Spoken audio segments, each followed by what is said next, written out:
and gentlemen, Jai Hind.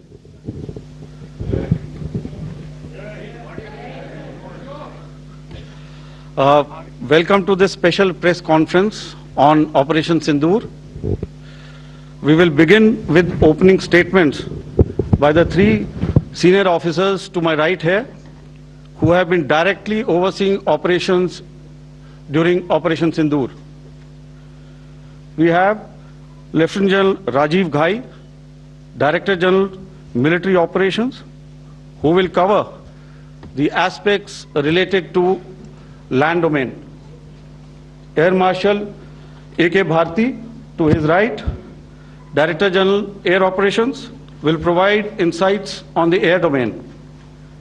And to my right is Vice Admiral A.N. Pramod, Director General Naval Operations, who will cover aspects on maritime domain. Following their briefings, we will move on to the question answer session. I now request the DGMO to commence the opening brief. Thank you, Sandeep. A very good evening to all of you, ladies and gentlemen.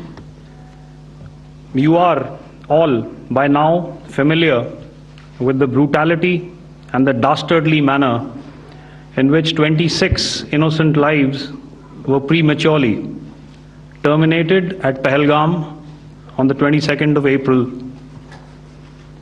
When you combine those horrific scenes and the pain of the families that the nation witnessed with numerous other recent terrorist strikes on our armed forces and defenseless civilians, we knew that the time had arrived to make yet another compelling statement of our resolve as a nation.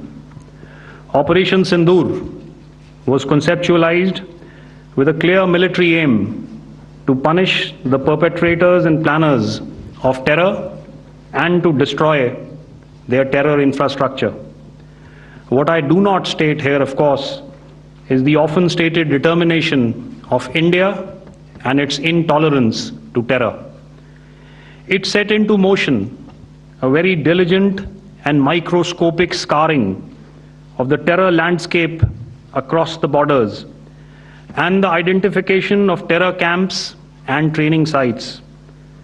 The locations that emerged were numerous, but as we deliberated more, we realized that some of these terror hubs were now bereft of any presence and had preemptively been vacated, fearing retribution from us. There was also a term of reference and our own binding, self-imposed restriction to target only terrorists and thus prevent collateral damage. There were 9 camps that you are now all familiar with, which were confirmed by our various intelligence agencies to be inhabited. Some of these were in POJK, while there were others that were located in the Punjab province in Pakistan. Nefarious places such as Muridke, the hub center of the Lashkar-e-Taiba, has over the years bred infamous characters such as Ajmal Kasab and the likes of David Headley. What followed was a careful scrutiny of each of these sinister locations, their layout, configuration, even the type of construction in each structure, and the terrain obtained around these.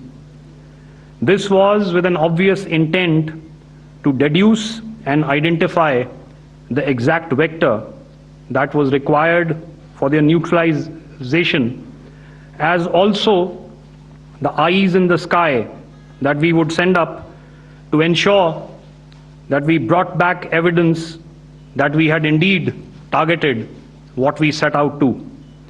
The precise images of these engagements on that fateful and historical night have already been showcased during the first press statement on the 7th of May that was helmed by our Foreign Secretary. I have no doubt in my mind that we achieved total surprise, and those strikes across those 9 terror hubs left more than 100 terrorists killed, including high-value targets such as Yusuf Azhar, Abdul Malik Rauf, and Mudassir Ahmed, that were involved in the hijack of IC-814 and the Pulwama blast.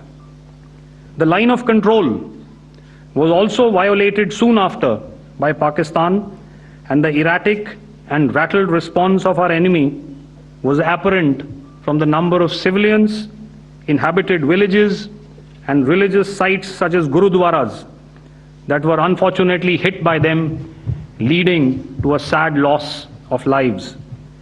The Indian Air Force played a major part in these strikes by engaging some of these camps, and the Indian Navy provided wherewithal in terms of precision munitions.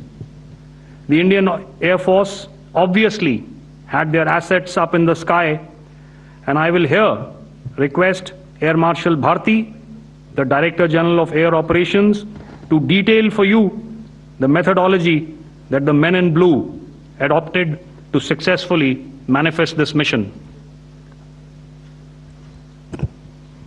Thank you, Rajiv. A very good evening, ladies and gentlemen. It indeed is a difficult time that we have to come here like this and brief you. We could have done without this, but we had no choice.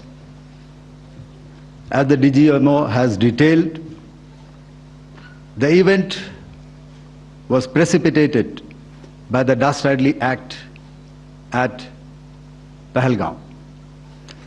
The sequence of events have already been detailed.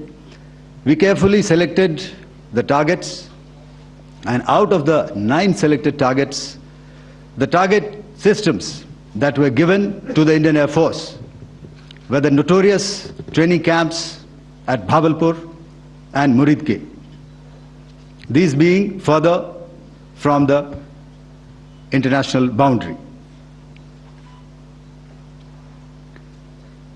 Through critical target system analysis, we analyzed what was to be done to annihilate these targets and plan to engage these targets with precision air-to-surface guided munitions so as to avoid collateral damage. The modalities of planning process I will not go through at this instant. However, what I would like to show you is the results that we achieved through our targeted air strikes. Could I have the second slide, please?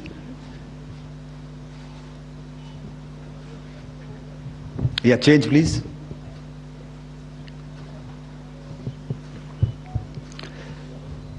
Okay.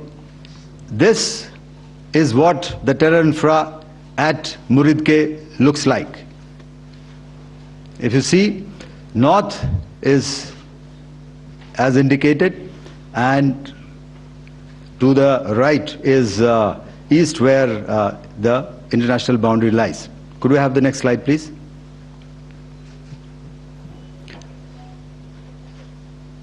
Orientating, just go back to one slide. Okay. Please have a look at this red building, the series of buildings out here, and this empty ground. Next. If you relate, the empty ground is here, and you see this is the first weapon that is impacting. This is the impact point number 1 on Muridke training camp with our precision guided weapons on early morning 7th. Next, please. Keep your eyes glued for the second weapon coming in and the second impact on the selected target point. Next slide, please.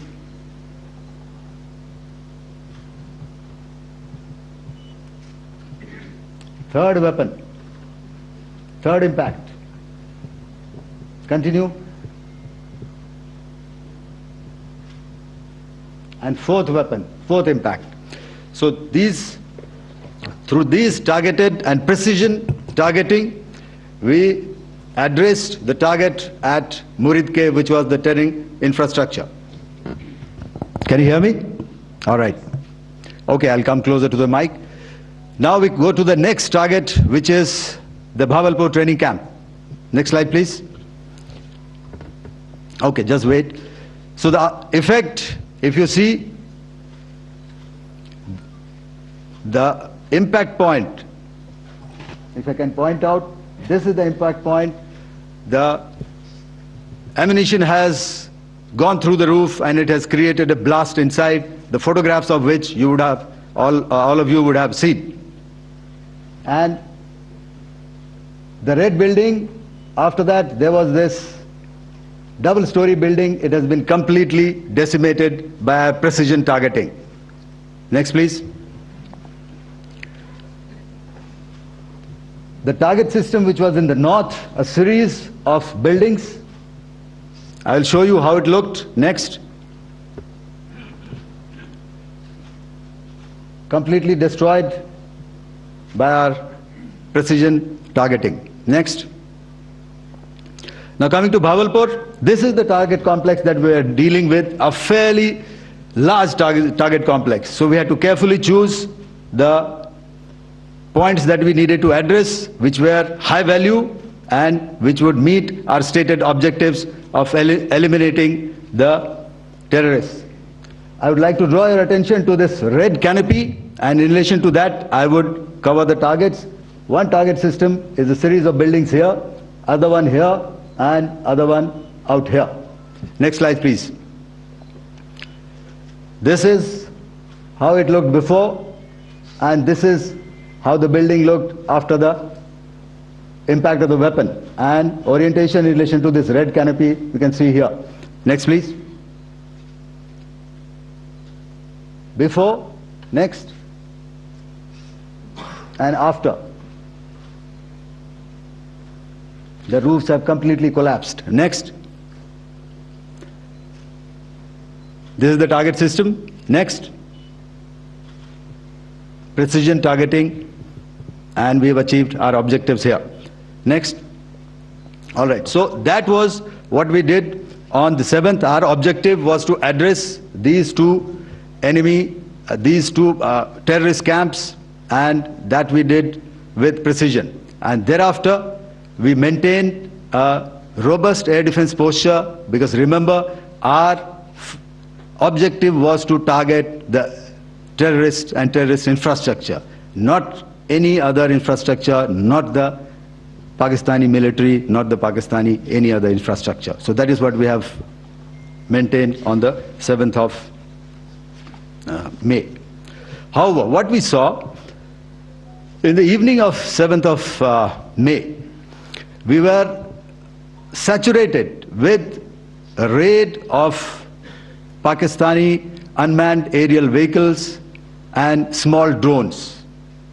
And these came in waves in our civilian areas, over our military installations, and all of them were successfully intercepted. Few of them did manage to land. However, there was not much damage that they did. And we have our robust counter-US hard kill and soft kill systems which did the job.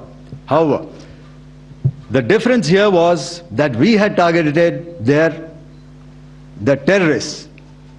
The adversary now has targeted our civilians and the military infrastructure. So it had to be responded to.